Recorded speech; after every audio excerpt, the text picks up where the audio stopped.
గోవిందాయ నమః. అందరికీ జై శ్రీరామ్. కృష్ణం వందే జగద్గురు. భగవద్గీత 2వ అధ్యాయము 5వ శ్లోకం.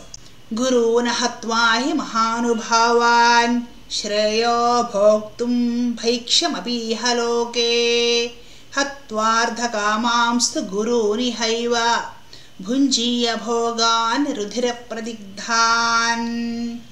అర్జునుడు కృష్ణ పరమాత్మతో అంటున్నాడు, స్వామి, మహానుభావులైన ఈ గురుజనులను చంపకుండా బిచ్చమెత్తుకొని అయినను ఈ లోకమును జీవించుట నాకు శ్రేయస్కరమే. ఎందుకంటే ఈ గురుజనులను చంపినను రక్తసిక్తమైన రాజ్య సంపదలను భోగములను మాత్రమే నేను అనుభవించవలసి ఉండును కదా. అర్జునుడు ఈ శ్లోకంలో కృష్ణ పరమాత్మతో తన ఇంకొక బాధ వెలిపుచ్చుకుంటున్నాడు అన్నమాట. ఏమని చెప్తున్నాడంటే, ఈ గురుజనులు ఎవరైతే భీష్మాచార్యుల వారు, ద్రోణాచార్యుల వారు, సోమదత్తుడు, భూరీశ్వరుడు, కృపాచార్యుడు ఇత్యాది మహానుభావులందరూ కూడా అవతల పక్షంలో, దుర్యోధనుడి పక్షంలో ఉన్నారు కదా. యుద్ధము చేసి యుద్ధంలో వాళ్ళను చంపడము ఏదైతే ఉందో అది చెయ్యకుండా భిక్షమెత్తుకోనైనా సరే నేను ఈ లోకంలో జీవిస్తే శ్రేయస్కరమే నాకు అంటున్నాడు అనమాట.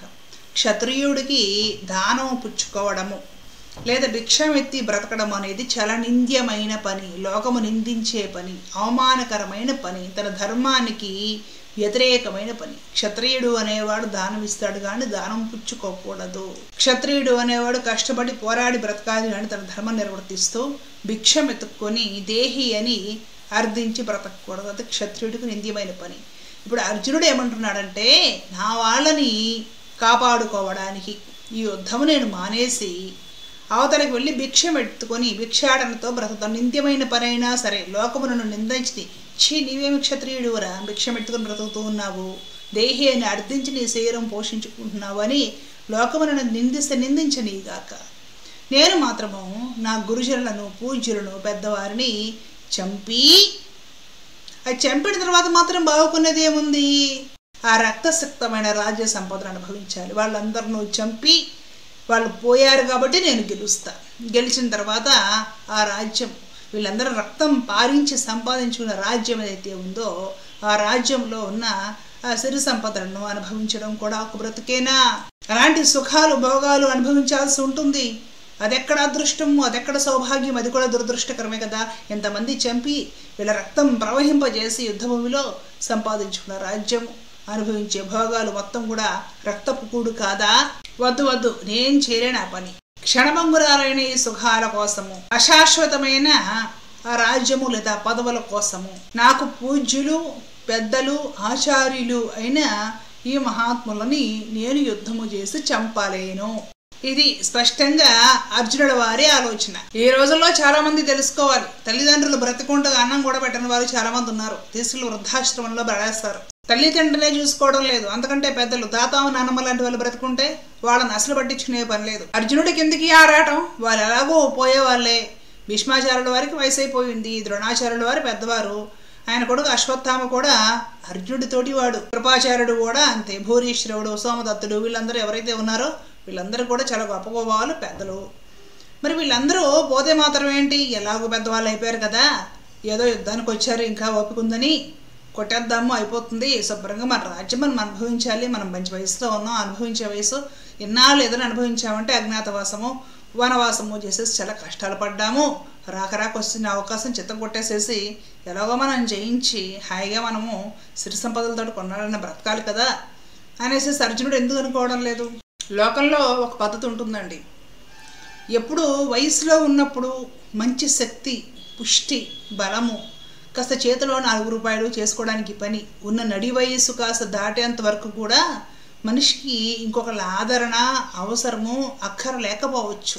ఏదో జీవితం అనే బండి సాగుతూ ఉంటుంది, వాళ్ళ పనులు వాళ్ళు చేసుకోగలుగుతారు. పక్కన వాళ్ళని వీళ్ళు పలకరించినా పర్లేదు, అవతల వాళ్ళు వీళ్ళని పలకరించినా పర్లేదు, పలకరించకపోయినా పర్వాలేదు, జీవితం ఎలాగో గడుస్తూ ఉంటుంది. కానీ ఎప్పుడైతే కాస్త వయసు ఉడిగిపోతుందో, ఒంట్లో ఓపికత, శక్తి, పుష్టి తగ్గిపోతుందో ఆ స్థితిలో ఉన్న వాళ్ళు నలుగురు ఆదరణ కోరుకుంటారు. వాళ్ళు ఎలా అయినా ఉండనివ్వండి, ఒక వయసు అయిపోయిన తర్వాత పరిస్థితి అలా ఉంటుంది. నలుగురు పలకరించాలని, కాస్త ప్రేమగా మాట్లాడాలని, దగ్గర కూర్చొని ఆదరణగా వాళ్ళని ఏదైనా కాస్త వాళ్ళు పెద్దలు అనేసేసి కాస్త గౌరవించి పూజ్యభావంతో కాస్త మాట్లాడుతూ ఉండాలి అని కోరుకుంటారు. మనం ఏం చేయక్కర్లే, అలాంటి పెద్దల్ని ఏదో కాస్త మనం పలకరించి ప్రేమగా మర్యాదపూర్వకంగా గౌరవంగా ఒక పలకరించి యోగక్షేమాలు అడిగినా చాలు, వాళ్ళు చాలా ఆనందించి ఆశీర్వదిస్తారు. ఏంటంటే వానప్రస్థాశ్రమం ఆ స్థితి అలాంటిది. సీనియర్ సిటిజన్స్ అంటారు కదా, ఆ స్థితి అలాంటిది అనమాట. ఆ స్థితిలో ఉన్న వాళ్ళని మనము ప్రేమగా ఒక చిరునవ్వుతో పలకరిస్తే చాలు, వాళ్ళు చాలా ఆనందిస్తారు మనసులో. అది మనకి ఆశీర్వచనం అవుతుందన్నమాట. ఈ ద్రోణాచార్యుల వారు అయితేనేమిటి, కృపాచార్యుల వారు, అలాగే భీష్మాచార్యుల వారు, వీళ్ళందరూ ఒక రకంగా చెప్పాలంటే సీనియర్ సిటిజన్స్ ఆ రోజుల్లో. వానప్రస్థాశ్రమం స్టేజ్ వాళ్ళు అనమాట. ఆ వయసులో ఉన్న వాళ్ళని మనం ఏం చేయాలి, ప్రేమపూర్వకంగా మన పనులు చక్కబెట్టుకొని కాస్త ఖాళీ టైం మిగిల్చుకొని ఇలా పెద్దవాళ్ళ దగ్గర కూర్చొని వాళ్ళకి నమస్కరించి వాళ్ళని క్షేమ సమాచారాలు కనుక్కొని వాళ్ళు ఏదైనా 4 మంచి మాటల అనుభవంతో చెప్తే విని మనము ఆనందించి వాళ్ళకి కాస్త మర్యాద ఇస్తే సంతోషపడి తృప్తిపడి మనల్ని ఆశీర్వదించే వయసు వాళ్ళది. అలాంటి వాళ్ళు ఈ దుర్యోధనుడి చేసిన దాష్టికానికి యుద్ధానికి రావాల్సి వచ్చింది. అంటే విశ్రాంతి తీసుకోవాల్సిన వాళ్ళు ఆ వయసు పెద్దలు దుర్యోధనుడు స్వార్థం కారణంగా యుద్ధానికి వచ్చి చావు కోసం నిలబడ్డారు. వాళ్ళకు తప్పల. వీళ్ళు వనవాసానికి వెళ్ళినప్పుడు దుర్యోధనుడే రాజు రారాజు ఆయన చెప్పినట్టు వినాలి, యుద్ధానికి నువ్వు నా పక్షాన్ని రావాల్సిందే అంటే భీష్మాచార్యుల వారు కూడా లేచి రావాల్సిందే, తప్పదు, దుర్యోధనుడు ఆర్డర్. కాబట్టి వాళ్ళకి తప్పలేదు, పెద్దవాళ్ళు వాళ్ళు వచ్చారు. నేను ఎలా చేసేది ఈ పాపము, నేను చేయలేను కదా. అంత పెద్దవాళ్ళని పూజ్యులని నన్ను ఎత్తుకొని పెంచిన వాళ్ళు, నాకు చదువు చెప్పిన వాళ్ళు, నేను బాగుండాలని కోరుకున్న వాళ్ళు, ఆ ద్రోణాచార్యుడు భీష్మాచార్యుడు ఎప్పుడు నా తల మీద చేయబెట్టి నిమిరి నన్ను ఆశీర్వదించిన వాళ్ళు, ఆశీర్వదించేవాళ్ళు, వాళ్ళని నా చదువులతో ఎట చంపేసేది. ఇంత ఆలోచన అర్జునుడిలో ఉంది.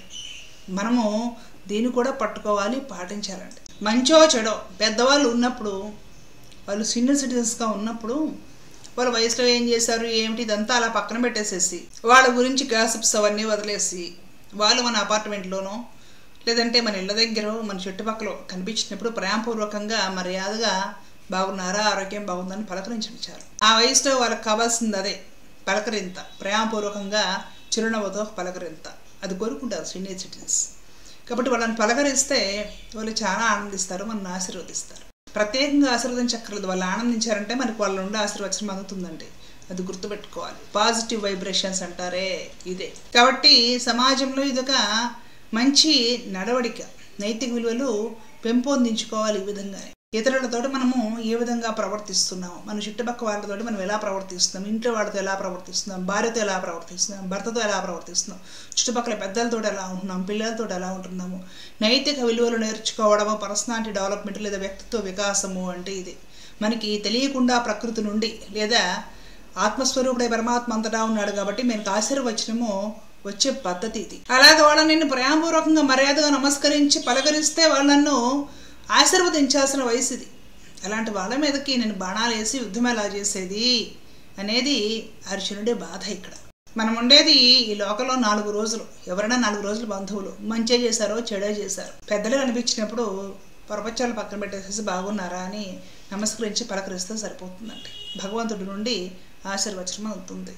ఇది ఒక మంచి అలవాటు, ఈ అలవాటు చేసుకోవాలి, గుర్తుపెట్టుకోవాలి అందరూ. ధర్మో రక్షత రక్షత. జై శ్రీరామ్. కృష్ణ అర్పణ.